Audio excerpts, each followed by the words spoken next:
arrive, and Donald Trump's comments have already provoked a response.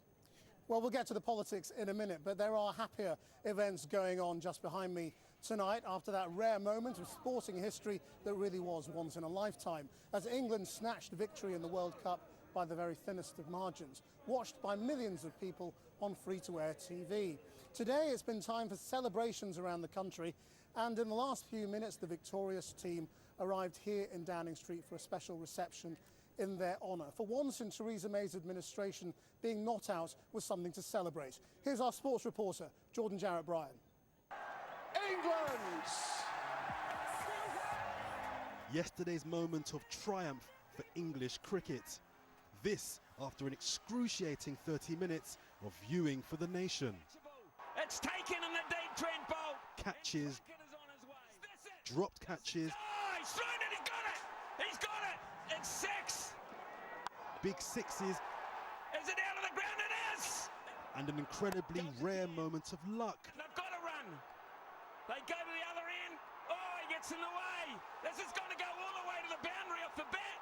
Can you believe this? It has! Look, out! Then a super over. We're going to a super over! A penalty shootout, if you will. This wasn't a game for those of a nervous disposition. The nation held its breath. This is the moment. It's Archer to Guptill. 2 to win. Guptill's going to push for 2. They've got to go. Before exhaling with joy. He's got it! England have won the World Cup by the barest of margins! The most exciting moment in the history of British sports. Murray's first Wimbledon win, Super Saturday at the London Olympics, Johnny Wilkinson's World Cup winning drop goal. Take your pick. That's a debate for another day. This morning, England's heroes were still riding the wave of adulation. It was an extraordinary day of cricket. I think it was probably one of the best games that we'll ever get a chance to play in and be a part of and probably watch as well. So to say they were part of such a special journey over the last 4 years since the previous World Cup and for it to culminate in the fashion that it did, I think it's just amazing, really. It's been an absolute pleasure. The morning after, the attention turns from those at the top of their game to inspiring the next generation of Jofra Archers and Owen Morgans. My friends, they didn't really like cricket that much, but on the phone, when the match was finished, they enjoy cricket like never before. It shows anything's possible. Yeah. Yes, great. And it shows equality because they both are champions.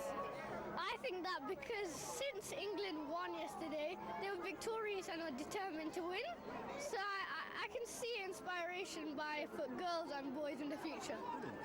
England's newest fast bowling sensation, 24-year-old Jofra Archer, proved that youthful confidence can be a substitute for experience when the pressure's on.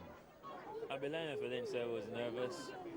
Obviously, it was a big day, a lot riding on it, a packed house, and everyone just wanted you to do well, so didn't want to let anyone down. Nobody was let down, but a country lifted up. He better get used to the attention as the Ashes are just weeks away and the Aussies are after revenge. And Jordan Jarrett-Bryan is with me here in Downing Street. So Jordan, how does this change the future of English cricket? Well, in the short term, Christian, it really doesn't. But the real challenge for the ECB, the governors of the game, is to not focus on the hardened cricket fans who would have loved yesterday's historic win. They'll have loved that, they'll remember that, no problem. It's how do they engage the millions of soft fans who are just dipping in, dipping out. And we know there's millions of those supporters who were watching that game yesterday. How do they sell and harness that excitement to those fans, that there are more moments of drama and excitement within this sport? That's the real challenge. And for me, the drama of the result is actually more important than the actual win itself. We were both at a grassroots event this morning with hundreds of school kids who are already engaged in cricket. That's fine. How do they get to the parents of the kids who are not engaged and bringing them into the sport? The Ashes is only a few weeks away, so they've got a bit of an open wicket in trying to bring back those supporters who fell in love the last few weeks in our second favourite sport here in this nation. Thanks, Jordan. Well, earlier I was at that Oval Cricket Ground celebration and I spoke to the chief exec of England's cricket board and the team coach about yesterday's win. But I also asked Jos Buttler, one of the cricketers who helped deliver England's historic win, what he was thinking in those last few overs. I think we felt really in control, and then knew that we'd have to start taking a few more options and trying to force the game a little bit more. Did you think it was yours? Yeah, I thought we were going to do it. Yeah, I thought it would be quite, myself and Ben there at the end. That's what you're envisaging when you're out there, and then obviously it changed around quite a lot. That last, the way the game worked out was unbelievable. And so when you're going into the Super Over, what's going through your mind? It's just that you've got a job to do again. I think obviously you sort of trying to get over what's just happened. It was obviously unbelievable to watch what had just happened in the game, but then to realise the game is still on the line, so try and just get your pads on and just get back into, right, I need to whack it. Well, what does this mean for you personally? It means a lot, yeah. I think in the time it just really sink in, but I think it just really sort of justifies all the sacrifices you make and everything you've worked so hard for. So whatever happens now in my cricket career, to say I'm the World Cup winner and we won the final at Lord's, I think my cricket career is, I don't feel like I'll be bothered about what else happens now. It's I think a lot of justification. And how do you think England should capitalise on this? Oh, hopefully, scenes like today with lots of kids here, and I think obviously with the game being on free to air and the viewing figures sound brilliant, so probably the most exciting game of cricket ever as well to watch. So hopefully re-engage with existing fans and bring new people into the game. The next generation is what we need. How important do you think it is that it was on free-to-air television as well, and that it stays on free-to-air television? I think it's really important. Obviously, we want as many people as possible able to watch the games. We were in the dressing room. Some of the pictures come on the TV of Trafalgar Square packed out on watching on a big screen, and images like that are iconic, really, for you as a player to think, wow, look how many people are engaging with this game, and to win just means so much. It's brilliant. What do you put it down to? Some extremely talented young cricketers. With not just a belief, but a real character that we copped a little bit of criticism over the last 4 years because we set out to try and play a style of cricket that we thought could win a World Cup, and when it didn't work, we copped a bit of criticism. But to get better, you've got to make mistakes and then learn from that, and we've been able to do that. And proved a point in one way. Are the players different now? I mean, are you playing a different kind of cricket? Well, I think throughout history, different generations come and go, and every generation tries to improve on the one before. There's always an argument of whether it's actually better or not. But if it's not better, it's the only game in the history of the sport that's never got any better. Well, how do you think this is better? Well, I think you've only got to look at the scores and the way we play the game. The guys are obviously stronger. Their bats are bigger. But they're a lot more adventurous than maybe a lot of players were once. What did you think when you woke up this morning?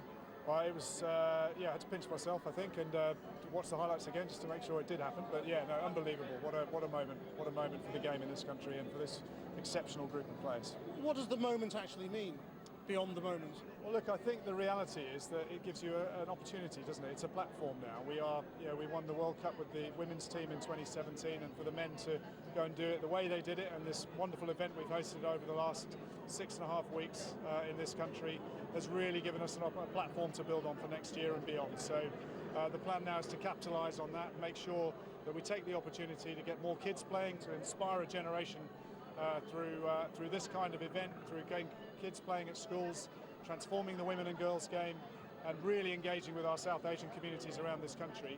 That's how we're going to build the game. This is a mass audience sport. Yes. Once again, millions of people watched last night. Yeah. What can you do to capitalise on that? Yeah, well, one of the great bits of news for cricket in this country is that we have got not only a great partnership with Sky over the next 5 years, which is clearly helping us invest in the kind of calibre of player that you've seen win this World Cup over the past 6 weeks. But we're going back to terrestrial and free-to-air TV next year as well. So for the first time, our new competition will be shared, the broadcast will be shared with the BBC, so audiences around this country will get to see more cricket than they have done, and hopefully we get to capitalise on the opportunity that yesterday gave us.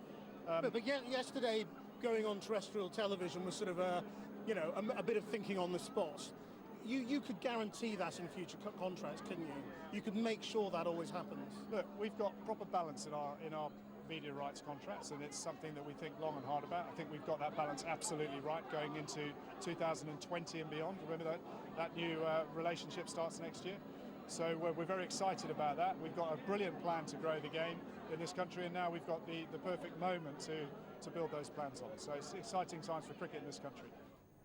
So lots to look forward to. The celebrations are going on with the team and the Prime Minister inside Downing Street right now. From the looks of things, as they walked up the street, they had learned the lesson of Freddie Flintoff in 2005.